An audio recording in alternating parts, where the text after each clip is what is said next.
আজকে তরকারিটা তো খুব সুন্দর হয়েছে। ময়না, আমি তো চাকরির ইন্টারভিউ দিছি অনেক আগে।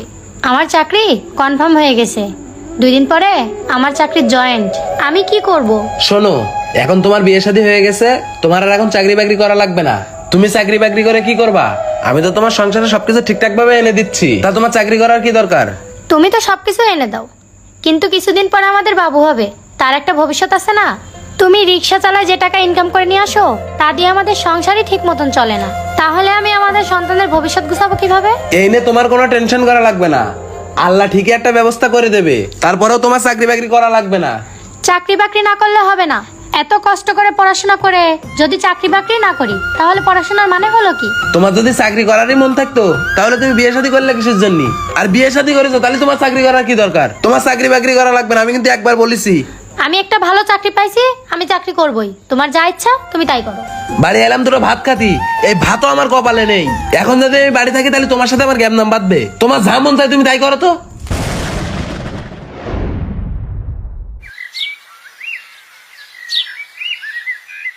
দাঁড়াও, কি ব্যাপার? আজকে তোমার এত লেট হলো কেন? আজকে অফিসে অনেক কাজের চাপ ছিল, এজন্য আসতে একটু দেরি হয়ে গেছে। তা তোমার যে আজকে অফিসটা আসলে লেট হয়ে গেল, তাহলে তুমি যাওয়ার সময় ভাত তরকারি রাঁধতে দিয়ে যাওনি কেন? এই যে আমি এখন রিক্সা চালায় এসে না খেয়ে বসে রয়েছি। তুমি না খেয়ে থাকবে কেন? দেখলে যে আমার আসতে একটু লেট হচ্ছে, কেন তুমি দুটো লাইন দেখাতে পারোনি? সবসময় আমার আসে বসে থাকলে হয় কেন? মাঝে মাঝে নিজে একটু রানলে কি হয়? আর সকালবেলা কাপড় চোপড় থেকে গেছিলাম, সেগুলো একটু কেচে দিছো? আমি তোমার কাপড় চোপড় কাচবো, ঘরের রান্না বান্না করবো, এই জন্য কি আমি তোমার বিয়ে করেছি? তুমি বিয়ের পর আমার জন্য কি করেছো? ভালো একটা ড্রেস কিনে দিতে পারো না? একটা ড্রেস কিনতে হলে বাপের বাড়ি থেকে টাকা নিয়ে এসে কিনা লাগে। একজোড়া স্যান্ডেলও কিনে দিতে পারো না। কতদিন ধরে বলতেছি সাবান শ্যাম্পু ফুরাই গেছে, তাও কিনে নিয়ে এসে দিতে পারলে না। এখন আমি চাকরি করতেছি, নিজের সবগুলা নিজেই পূরণ করতেছি, তোমার টাকা তো আমার লাগে না। তাহলে তুমি এত বড় বড় কথা কেন বলতেছো? কিরে, তুই আবার মুখে মুখে তর্ক করতেছিস কেন? এ তোর ইনকামের টাকা আমি 1 টাকাও খাই? আমি কি কইছি তোরা চাকরি বাকরি করতে, নাকি আমি তোরা না খাওয়াই রাখি? আজকে তোর মতো মেয়ের কারণে আমি নিজে একটা শিক্ষিত ছেলে, আমি রিক্সা চালাই খাচ্ছি, খালি তোর মতো মেয়ের কারণে। তোর জন্য আমি রিক্সা চালাই, তোর জন্য আর কত নিচে লাভবো আমি? তোর জন্য আর কত নিচে লাভ দিয়ে করছিস আমারে?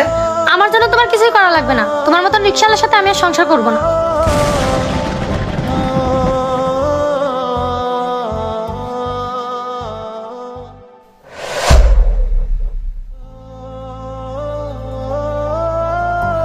থাকো তুমি তোমার বাড়ি, আর আসবো না।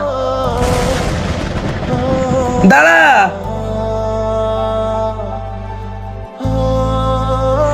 আজকে ওর জন্য আমি রিক্সা চালাই খাই, ওর জন্য আজকে আমি মানুষের কাছে এত নিচে লাভিছি। ওরে আমি ভালোবেসে বিয়ে করে আজকে আমি কি দোষ করলাম? ও আমার একটা কথা আমার বাড়ি থেকে চলে যাচ্ছে, যাওয়ার আগে একটা কথা শুনে যা তানজিলা, যদি কখনো তুই এই চাকরি ছাড়তে পারিস, সেদিনকে আমার বাড়ি আসবি, এর আগে আমার বাড়ি আর আসবি নে। এর আগে ঘরের দরজা তোর জন্য বন্ধ।